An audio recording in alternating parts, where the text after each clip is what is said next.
நீலகிரி மாவட்டம் கூடலூரில் எதிரே வரும் வாகனங்கள் கூட தெரியாத அளவுக்கு அடர் பனிமூட்டம் காணப்படுகிறது.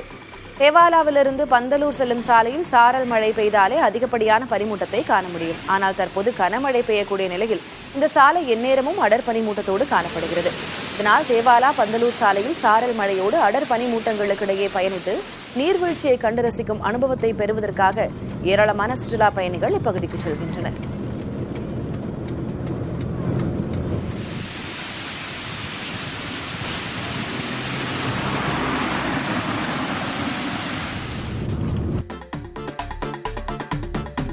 திண்டுக்கல் மாவட்டம் நிலக்கோட்டையில் நாட்டு வெடிகுண்டை வீசி சோதனை செய்த நபர்களை காவல்துறையினர் தேடி வருகின்றனர். ஆவாரம்பட்டி கிராமத்தில் உள்ள தனியார் தோட்டத்தில் திடீரென பயங்கர அதிர்வுடன் வெடி சத்தம் கேட்டுள்ளது. அக்கம் பக்கத்தினர் ஓடிச் சென்று பார்த்தபோது அங்கிருந்த கும்பல் தப்பியோடியது. தகவல் அறிந்த காவல்துறையினர் மற்றும் வட்டாட்சியர் நிகழ்விடத்திற்கு சென்று ஆய்வு செய்தபோது நாட்டு வெடிகுண்டை வீசிவிட்டு சென்றது தெரியவந்தது. வனவிலங்குகளை வேட்டையாடுவதற்காக வெடிகுண்டை வீசி சோதனை செய்திருக்கலாம் என காவல்துறை தெரிவித்துள்ளது. சென்னை அடுத்த புழல் பகுதியில் இருசக்கர வாகனங்களை திருடி அதன் பாகங்களை கழற்றி விற்பனை செய்த நபரை காவல்துறையினர் கைது செய்தனர். காவங்கரை மீன் மார்க்கெட்டிற்கு வரும் வாடிக்கையாளர்களின் வாகனங்கள் தொடர்ந்து திருடு போவதாக புழல் காவல் நிலையத்திற்கு புகார்கள் வந்த வண்ணம் இருந்தன. இதையடுத்து அங்குள்ள சிசிடிவி காட்சிகளின் அடிப்படையில் திருவேற்காடு பகுதியைச் சேர்ந்த முருகன் என்பவரை கைது செய்துள்ளனர். இதையடுத்து அவர் வீட்டில் வைத்திருந்த இருசக்கர வாகன உதிரி பாகங்களை பறிமுதல் செய்தனர். கிருஷ்ணகிரியில் உள்ள பாரூர் ஏரியின் கிழக்கு மேற்கு பிரதான கால்வாய்களிலிருந்து முதல் போக பாசனத்திற்காக தண்ணீரை மாவட்ட ஆட்சியர் சரையு திறந்து வைத்தார். 2397 ஏக்கர் நிலங்கள் பயன்பெறும் வகையில் வரும் நவம்பர் 12ஆம் தேதி வரை தண்ணீர் திறக்க திட்டமிடப்பட்டது. நீர்வரத்தை பொறுத்து சுழற்சி முறையில் தண்ணீரை திறந்துவிட மாவட்ட ஆட்சியர் உத்தரவிட்டார்.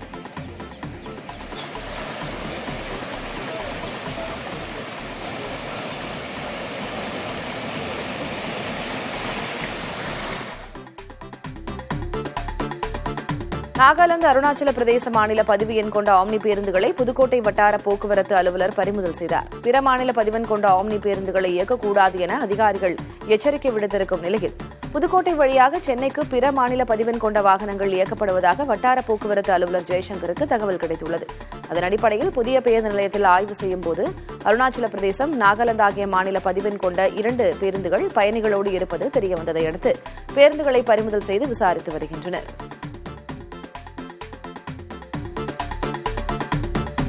சிவகங்கை மாவட்டம் திருப்பத்தூர் அருகே தெக்கூர் கிராமத்தில் கோயில் திருவிழாவை முன்னிட்டு புரவி எடுப்பு நிகழ்ச்சி நடைபெற்றது. இதில் ஏராளமான பக்தர்கள் பங்கேற்றனர். அப்போது அரண்மனை புரவிக்கு அலங்காரம் செய்யப்பட்டு மாலைகள் அணிவிக்கப்பட்டன. பின்னர் நேர்த்திக்கடனாக புரவிகளை பக்தர்கள் கோயில் நோக்கி எடுத்துச் சென்றனர்.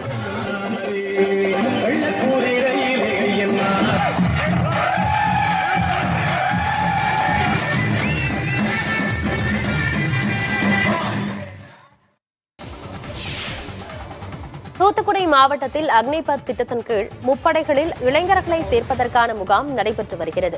மாவட்ட விளையாட்டு அரங்கில் இரவு பகலாக நடைபெற்று வரும் இந்த ஆள் சேர்ப்பு முகாமிற்கு 18 வயது முதல் 23 வயது வரையிலான இளைஞர்கள் வந்த வண்ணம் உள்ளனர். இவர்களை தேர்வு செய்ய உடற்தகுதி தேர்வுகள் தொடர்ந்து நடத்தப்பட்டு வருகின்றன. இளைஞர்களுக்காக 1600 மீட்டர் ஓட்டப்பந்தயம், நீளம் தாண்டுதல், உயரம் தாண்டுதல் உள்ளிட்ட பல்வேறு போட்டிகள் நடத்தப்படுகின்றன. இந்த முகாமில் கரூர், பெரம்பலூர், தஞ்சை, திருவாரூர், நாகப்பட்டினம், சிவகங்கை, ராமநாதபுரம், நெல்லை, தூத்துக்குடி, கன்னியாகுமரி உள்ளிட்ட 17 மாவட்டங்களைச் சேர்ந்த இளைஞர்கள் பங்கேற்றுள்ளனர். தொடர்ந்து 4 நாட்கள் நடைபெறும் இந்த முகாமின் இறுதியில் சுமார் 3000 பேர் வரை அக்னிபத் திட்டத்தின் கீழ் பணிக்கு சேர்க்கப்பட உள்ளதாக தெரிவிக்கப்பட்டுள்ளது.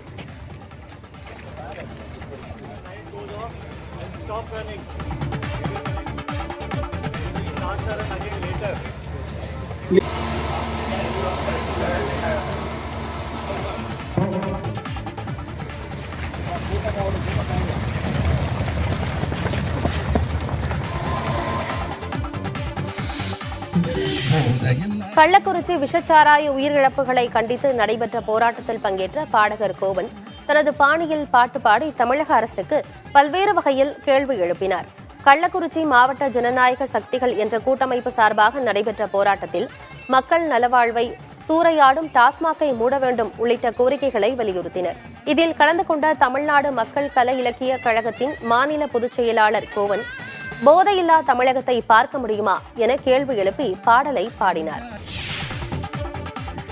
ரயில் வழித்தடத்தில் பராமரிப்பு பணி காரணமாக திருச்சி ராமேஸ்வரம் எக்ஸ்பிரஸ் ரயில் சேவையில் மாற்றம் செய்யப்பட்டுள்ளது. அதன்படி வரும் 31ஆம் தேதி வரை மானாமதுரை ராமநாதபுரம் ரயில் வழித்தடத்தில் பராமரிப்பு பணிகள் நடைபெறுகிறது.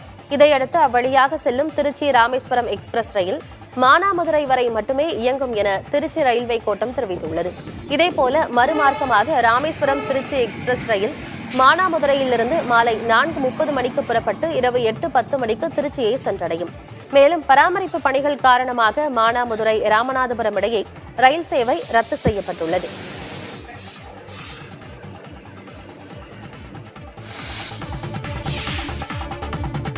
மகாராஷ்டிரா மாநிலம் புனேவில் ஜிகா வைரஸால் பாதிக்கப்பட்டோர் எண்ணிக்கை 6ஆக உயர்ந்துள்ளது. கடந்த 24 மணி நேரத்தில் ஜிகா வைரஸால் 2 கருவுற்ற பெண்கள் புதிதாக பாதிக்கப்பட்டிருப்பதாக தெரிவிக்கப்பட்டுள்ளது.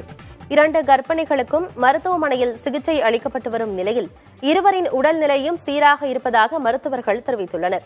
இதற்கிடையே பொதுமக்கள் மத்தியில் ஜிகா வைரஸ் பரவாமல் இருக்க தேவையான நடவடிக்கைகளை புனே மாநகராட்சி நிர்வாகம் எடுத்து வருகிறது. டெங்கு, சிக்கன் குனியா உள்ளிட்ட நோய்களுக்கு காரணமான ஏடிஎஸ் கொசுக்கள் கடிப்பதால் ஜிகா வைரஸ் நோய் பரவும் நிலையில் இந்த பரவலை தடுக்க புனே மாநகராட்சி பல்வேறு நடவடிக்கைகளை எடுத்து வருகிறது.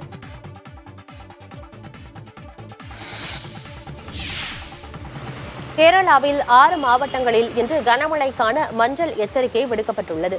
தென்மேற்கு பருவமழை தீவிரமடைந்துள்ள நிலையில் கேரளாவின் பல்வேறு பகுதிகளில் விட்டுவிட்டு மழை பெய்து வருகிறது.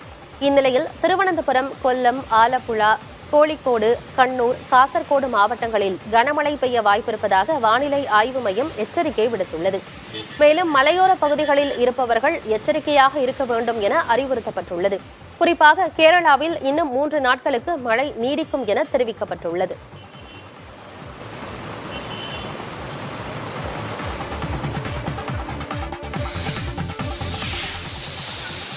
ஐந்து நாட்களுக்கு பிறகு தேனியில் உள்ள மேகமலை அருவியில் சுற்றுலா பயணிகள் குளிக்க அனுமதி அளிக்கப்பட்டுள்ளது. கனமழை காரணமாக அருவியில் வெள்ளப்பெருக்கு ஏற்பட்டதால் குளிக்க தடை விதிக்கப்பட்டிருந்தது. தற்போது தண்ணீர் வரத்து சீரானதால் சுற்றுலா பயணிகள் குளிக்க அனுமதி அளிக்கப்பட்டுள்ளது. இதையடுத்து ஏராளமானோர் அருவியில் குளித்து மகிழ்கின்றனர். நீர்பிடிப்பு பகுதிகளில் பெய்த தொடர் மழை காரணமாக வைகை அணையின் நீர்மட்டம் வேகமாக உயர்ந்து வருகிறது. கடந்த 6 நாட்களில் 4 அடி உயர்ந்து தற்போது 51.31 அடியாக அதிகரித்துள்ளது. அணைக்கு நீர்வரத்து வினாடிக்கு 848 கன அடியாக உள்ளது.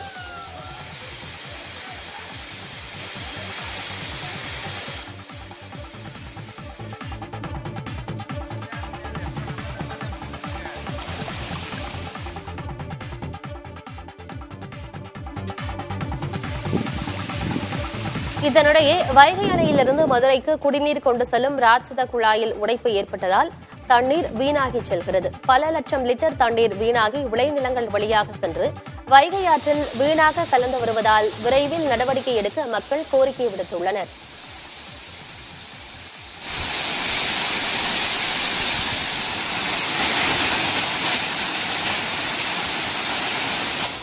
குதிரை வண்ணார் விடுதலை இயக்கத்தினர் முற்றுகையிட்டு போராட்டம் நடத்தினர்.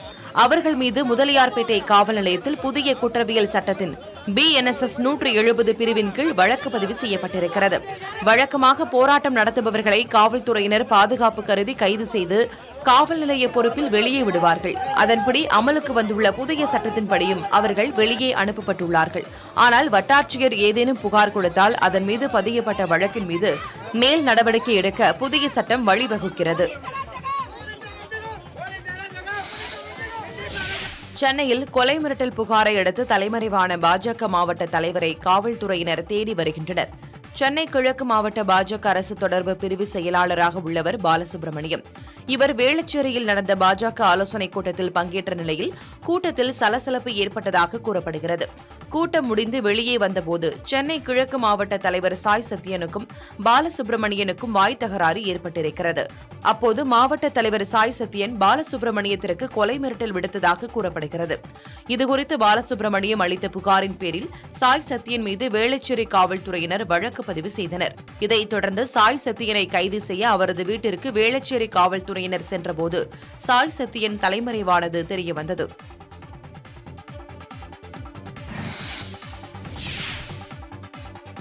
ராமநாதபுரத்தில் 5000 ரூபாய் லஞ்சம் பெற்ற கிராம நிர்வாக அலுவலர் மீது புதிய குற்றவியல் சட்டத்தின்படி வழக்கு பதிவு செய்யப்பட்டுள்ளது. சிறுமணியந்தல் பகுதியைச் சேர்ந்தவர் ஆதரவற்ற விதவை பெண் உதவித்தொகை பெற விண்ணப்பித்துள்ளார். அதற்காக கிராம நிர்வாக அலுவலர் பூமிச்சந்திரன் லஞ்சம் கேட்டுள்ளார். இதுகுறித்து லஞ்ச ஒழிப்புத்துறையில் புகார் அளித்ததை அடுத்து ரசாயனம் தடவிய பணத்தை கொடுக்கும்போது அவரை கையும் களவுமாக பிடித்தனர். அவர் மீது புதிய குற்றவியல் சட்டத்தின் கீழ் வழக்கு பதிவு செய்து விசாரணை நடத்தி வருகின்றனர். ராமநாதபுரத்தில் கடந்த 2 மாதங்களில் லஞ்சம் பெற்ற 3 கிராம நிர்வாக அலுவலர்கள் கைது செய்யப்பட்டுள்ளனர். இதுபோன்று லஞ்சம் கேட்கும் அரசு அதிகாரிகள் மீது பொதுமக்கள் தைரியமாக புகார் தெரிவிக்குமாறு லஞ்ச ஒழிப்புத்துறை கேட்டுக் கொண்டுள்ளது. 6 நாட்களுக்கு பிறகு நெல்லையில் உள்ள மணிமுத்தாறு அருவியில் சுற்றுலாப் பயணிகள் குளிக்க அனுமதி அளிக்கப்பட்டுள்ளது. தொடர் கனமழை காரணமாக மணிமுத்தாறு அருவியில் வெள்ளப்பெருக்கு ஏற்பட்டது. இதனால் கடந்த 26ஆம் தேதியிலிருந்து அருவியில் குளிக்க வனத்துறை தடை விதித்திருந்தது. இந்நிலையில் தற்போது நீர்வரத்து சீரானதால் மீண்டும் மணிமுத்தாறு அருவியில் குளிப்பதற்கு அனுமதி அளிக்கப்பட்டுள்ளது. இருப்பினும் மாஞ்சோலை பகுதிகளுக்கு சூழல் சுற்றுலா செல்வதற்கு தடை நீட்டிக்கப்பட்டுள்ளது.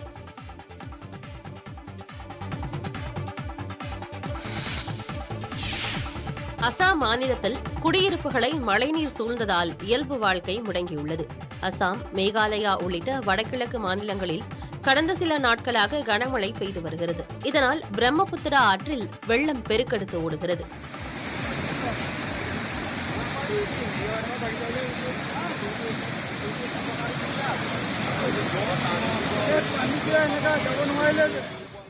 மோரிகான் என்ற பகுதியில் பிரம்மபுத்திரா ஆற்றின் கரையில் உடைப்பு ஏற்பட்டு குடியிருப்பு பகுதிகளை வெள்ளம் சூழ்ந்தது.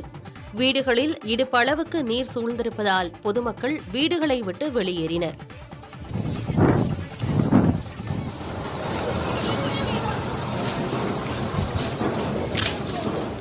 குஜராத் மாநிலம் வல்சாத் பகுதியில் தொடர் கனமழை காரணமாக சாலைகள் வெள்ளக்காடாக மாறின. சுரங்கப்பாதைகளில் வெள்ளம் தேங்கியதால் போக்குவரத்து தடை செய்யப்பட்டது. அசாம் உள்ளிட்ட 3 மாநிலங்களுக்கு இன்று அதி கனமழைக்கான சிவப்பு எச்சரிக்கை விடுக்கப்பட்டுள்ளது. அசாம் உள்ளிட்ட வடகிழக்கு மாநிலங்களில் கடந்த சில நாட்களாக கனமழை பெய்து வருகிறது. இந்நிலையில் அசாம், உத்தராகண்ட், மேகாலயா ஆகிய மாநிலங்களில் இன்று அதி கனமழை பெய்யக்கூடும் என இந்திய வானிலை ஆய்வு மையம் தெரிவித்துள்ளது. இதேபோன்று இமாச்சல பிரதேசம், பஞ்சாப், ஹரியானா, பீகார், குஜராத், சிக்கிம் ஆகிய மாநிலங்களில் மிக கனமழை பெய்ய வாய்ப்புள்ளதாக கணிக்கப்பட்டுள்ளது.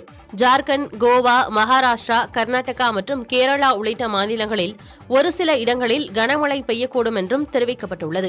வடகிழக்கு மற்றும் மத்திய மேற்கு அரபிக்கடல், மத்திய மற்றும் வடக்கு வங்கக்கடல் பகுதிகளில் பலத்த காற்று வீசும் என்பதால் மீனவர்கள் மீன்பிடிக்க செல்ல வேண்டாம் என இந்திய வானிலை ஆய்வு மையம் அறிவுறுத்தியுள்ளது. கரிபியன் தீவுகளில் கரையை கடந்த பெரில் புயல் கடுமையான சேதங்களை விளைவித்துள்ளது. அட்லாண்டிக் பெருங்கடலில் உருவான பெரில் புயல் அதிதீவிர புயலாக மாறியது. கிழக்கு கரிபியன் தீவுகளில் ஒன்றான கிரெனடா நாட்டின் கரியாக்கோ தீவில் பெரில் புயல் கரையை கடந்தது. அப்போது பலத்த காற்று வீசியதால் மரங்கள் சாய்ந்தன. தீவில் இருந்த 90% அதிகமான வீடுகள் பலத்த சேதத்தை சந்தித்தன. தீவு முழுவதும் மின்சாரம், தொலைத்தொடர்பு சேவைகள் துண்டிக்கப்பட்டன. சுவிட்சர்லாந்தில் மழை தொடர்பான விபத்துகளில் 4 நபர்கள் உயிரிழந்தனர். தெற்கு கேண்டன்ஸ் பகுதிகளில் இடி மின்னலுடன் கனமழை பொழிந்தது. இதனால் ஆல்ஸ் மலைத்தொடரில் உள்ள கிராமங்கள் கடுமையான பாதிப்பை எதிர்கொண்டன. சாஸ்குன் நகரில் ஏற்பட்ட நிலச்சரிவில் சிக்கி 4 நபர்கள் உயிரிழந்தனர். மேலும் காணாமல் போனவர்களை தேடும் பணி தீவிரப்படுத்தப்பட்டிருக்கிறது.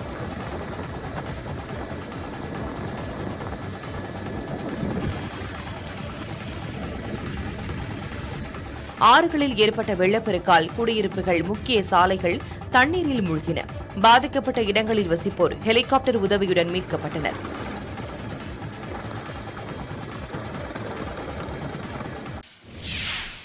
காஞ்சிபுரம் மாநகராட்சியில் மேயருக்கு எதிர்ப்பு தெரிவித்து நிலைக்குழு உறுப்பினர்கள் 10 நபர்கள் தங்கள் பதவியை ராஜினாமா செய்துள்ளது அதிர்ச்சியை ஏற்படுத்தியுள்ளது. மாநகராட்சியில் 51 மாமன்ற உறுப்பினர்கள் இருக்கும் நிலையில் மாநகராட்சி மேயரான திமுகவைச் சேர்ந்த மகாலட்சுமி மீது அடுக்கடுக்கான புகார்கள் எழுந்துள்ளன. அதிமுக, பாமக, பாஜகவைச் சேர்ந்த மாமன்ற உறுப்பினர்களுடன் ஆளும் திமுக கவுன்சிலர்களும் மேயரை மாற்ற வேண்டும் என வலியுறுத்தி வருகின்றனர். மேயருக்கு எதிர்ப்பு தெரிவித்து காஞ்சிபுரம் மாநகராட்சியில் கணக்கு குழு, பொது சுகாதார குழு, கல்விக்குழு, வரி விதிப்பு மற்றும் நிதிக்குழு, நகரமைப்பு குழு, பணிகள் குழு என 7 நிலைக்குழுக்களைச் சேர்ந்த உறுப்பினர்கள் பலரும் ஏற்கனவே தங்கள் பதவியை ராஜினாமா செய்திருந்தனர். இந்நிலையில் தங்கள் வார்டு பகுதிகளில் எந்தவித அடிப்படை வசதிகளும் சரிவர மேற்கொள்ளப்படவில்லை என கூறி பொது சுகாதார குழு, கணக்கு குழு, நகரமைப்பு குழு மற்றும் வரி விதிப்பு குழுவைச் சேர்ந்த 10 உறுப்பினர்கள் தங்கள் பதவியை ராஜினாமா செய்திருக்கின்றனர்.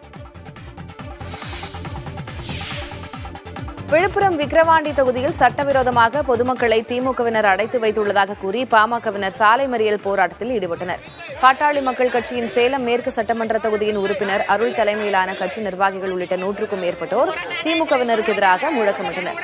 அடைத்து வைக்கப்பட்டுள்ள கடையம் கிராம மக்களை அனுப்பி வைக்க வேண்டும் என வலியுறுத்தி முழக்கமிட்டனர். இதேபோல கடையம் பகுதியில் பாமக தலைவர் அன்புமணி ராமதாஸ் வருவதற்கு முன்பு மக்களை பணம் கொடுத்து திமுகவினர் கட்சி அலுவலகத்தில் அடைத்து வைத்ததாக புகார் எழுந்தது. இவ்விவகாரத்தில் பாமகவினருக்கும் திமுகவினருக்கும் இடையே வாக்குவாதம் ஏற்பட்ட நிலையில் அப்போது ஒருவரை ஒருவர் தாக்கிக் கொள்ள முயன்றதால் தள்ளுமுள்ளி ஏற்பட்டது. இந்நிகழ்விடத்திற்கு விரைந்த காவல்துறையினர் இருதரப்பினரையும் அங்கிருந்து கலைத்தனர்.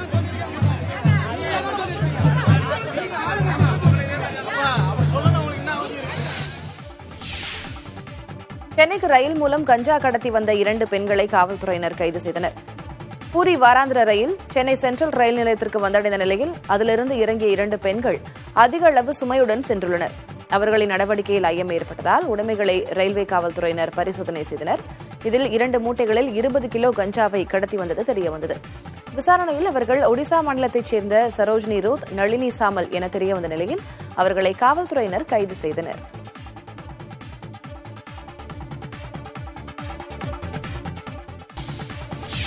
இந்தியன் 2 படத்தின் புதிய பாடல் வெளியாகி கவனம் ஈர்த்திருக்கிறது. இயக்குநர் சங்கர் கமல்ஹாசன் கூட்டணியில் உருவாகியுள்ள இந்தியன் படத்தின் 2ஆம் பாகத்தில் சித்தார்த், பிரியா பவானி சங்கர், ரகுல் பிரீத் சிங் உள்ளிட்டோர் நடித்திருக்கின்றனர். படத்தின் ட்ரெய்லர் வெளியாகி வரவேற்பை பெற்ற நிலையில் கேலண்டர் என்ற பாடலின் லிரிக்கல் வீடியோவை படக்குழு வெளியிட்டுள்ளது.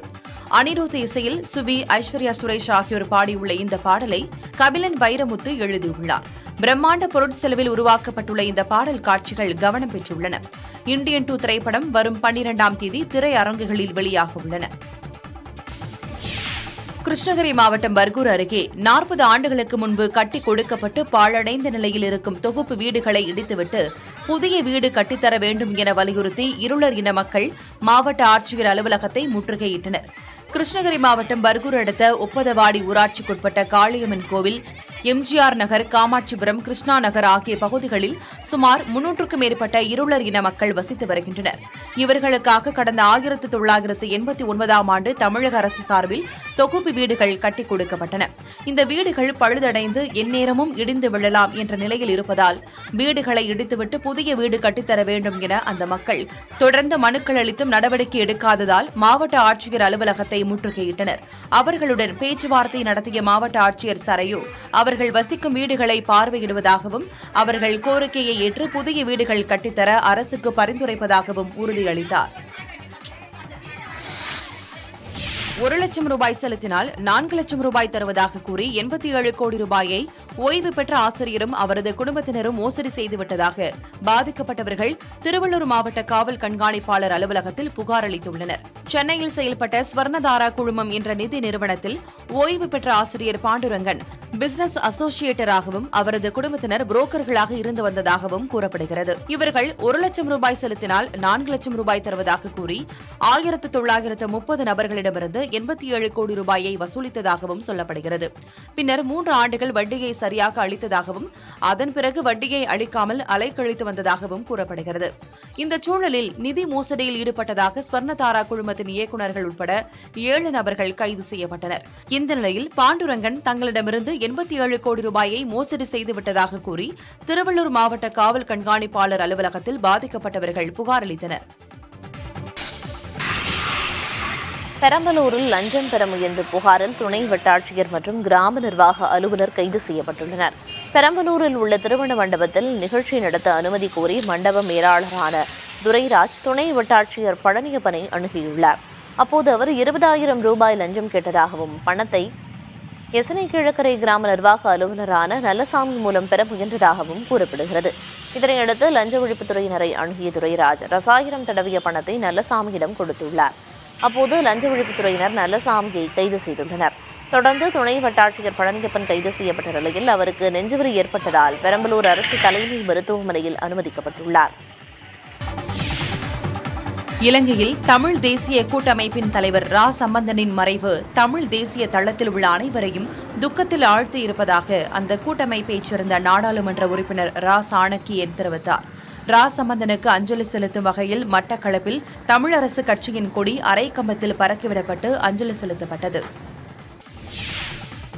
நாடு முழுவதும் புதிதாக அமலுக்கு வந்துள்ள குற்றவியல் சட்டத்தின் கீழ் சென்னையில் முதலாக இளைஞர் ஒருவர் கைது செய்யப்பட்டுள்ளார். திருவல்லிக்கேணி பகுதியில் ஒரு வீட்டில் இளம்பெண் குளித்துக் கொண்டிருந்ததை மொபைல் போனில் வீடியோ எடுத்ததாக சாரதி என்பவர் கைது செய்யப்பட்டார். இவர் மீது பாரதிய நியாய சன்ஹிதா சட்டப்பிரிவு 77 கீழ் வழக்கு பதிவு செய்யப்பட்டுள்ளது. இந்த பிரிவின் கீழ் இளைஞருக்கு 3 முதல் 7 ஆண்டுகள் வரை சிறை தண்டனை கிடைக்க வாய்ப்பிருக்கிறது. ஏற்கனவே இருந்த குற்றவியல் சட்டத்திலும் இதே அளவு தண்டனைதான் இக்குற்றத்திற்கு நிர்ணயம் செய்யப்பட்டிருந்தது குறிப்பிடத்தக்கது.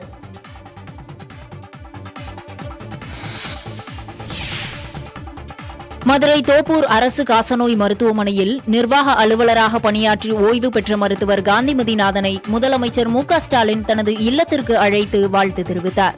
அப்போது தோப்பூர் காசநோய் மருத்துவமனையில் காந்திமதிநாதன் பணியாற்றியுள்ள காலத்தில் நோயாளிகளை நேசித்து மகத்தான தொண்டுகளை ஆற்றியதாக முதலமைச்சர் பாராட்டினார். அப்போது மக்கள் நல்வாழ்வுத்துறை அமைச்சர் மா சுப்பிரமணியன் உள்ளிட்டோர் உடனிருந்தனர்.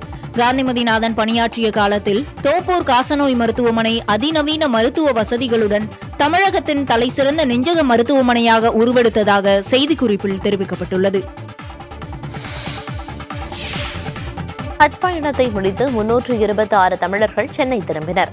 ஹஜ் பயணம் முடித்த 170 பெண்கள் உட்பட 326 பேர் சவுதி அரேபியாவின் மதீனா நகரில் இருந்து சென்னை திரும்பினர். சென்னை விமான நிலையத்தில் அவர்களை சிறுபான்மையினர் நலத்துறை அமைச்சர் செஞ்சி மஸ்தான், தமிழக ஹஜ் கமிட்டி தலைவர் அப்துல் சமது உள்ளிட்டோர் நேரில் வரவேற்றனர். இதனைத் தொடர்ந்து செய்தியாளர்களிடம் பேசிய செஞ்சி மஸ்தான், தமிழ்நாட்டிலிருந்து 5801 பேர் ஹஜ் பயணம் மேற்கொண்டுள்ளனர் என்றும் அவர்களுக்கு தலா 25,000 ரூபாய் மானியம் வழங்க முதலமைச்சர் உத்தரவிட்டுள்ளதாகவும் தெரிவித்தார். புனித ஹஜ் பயணத்தின் போது வெயிலின் தாக்கத்தால் தமிழகத்தைச் சேர்ந்த 10 பேர் உயிரிழந்ததாகவும் செஞ்சி மஸ்தான் தெரிவித்தார். தமிழகத்தில் போதைப் பொருட்களுக்கு எதிரான நடவடிக்கைகளை காவல்துறை முடுக்கிவிட்டுள்ளது. சென்னையை அடுத்த நாகல்கேணி அருகே கஞ்சா விற்றதாக கணவன் மனைவி கைது செய்யப்பட்டனர். அவர்களிடமிருந்து 2 கிலோ கஞ்சா, செல்போன் பறிமுதல் செய்யப்பட்டது.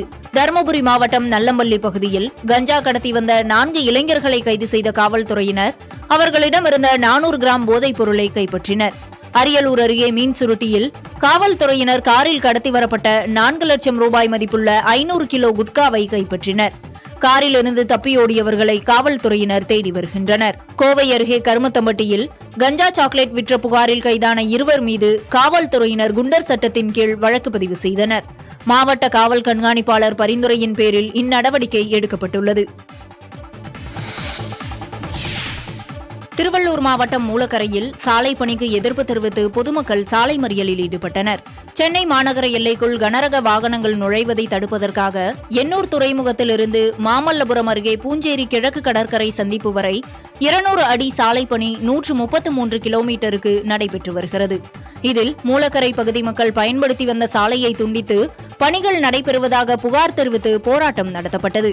இதைத் தொடர்ந்து ஊத்துக்கோட்டை டிஎஸ்பி கணேஷ்குமார், திருவள்ளூர் வட்டாட்சியர் வாசுதேவன் உள்ளிட்டோர் பொதுமக்களிடம் நடத்திய பேச்சுவார்த்தையை தொடர்ந்து சாலை மறியல் விலக்கிக் கொள்ளப்பட்டது.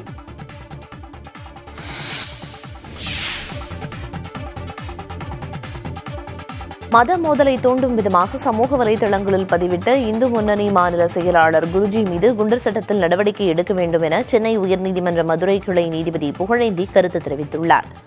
குருஜி மீது புகார்கள் கொடுக்கப்பட்டும் அதன் மீது வழக்கு பதிய தாமதம் ஏற்பட்டது ஏன் என்றும் நீதிபதி வினவினார். குருஜி மீது எடுக்கப்பட்ட நடவடிக்கைகள் குறித்து விரிவான அறிக்கை தாக்கல் செய்ய ராமநாதபுரம் எஸ்பிக்கு உத்தரவிட்டு வழக்கு விசாரணையை நீதிபதி தள்ளி வைத்தார். ராமநாதபுரம் மாவட்டத்தில் மத மோதலை தூண்டும் விதமாக குருஜி தனது ஃபேஸ்புக் பக்கத்தில் பதிவிட்டு வருவதாக அகமது ஃபயாஸ் என்பவர் தொடர்ந்த வழக்கில் நீதிபதி இவ்வாறு தெரிவித்துள்ளார்.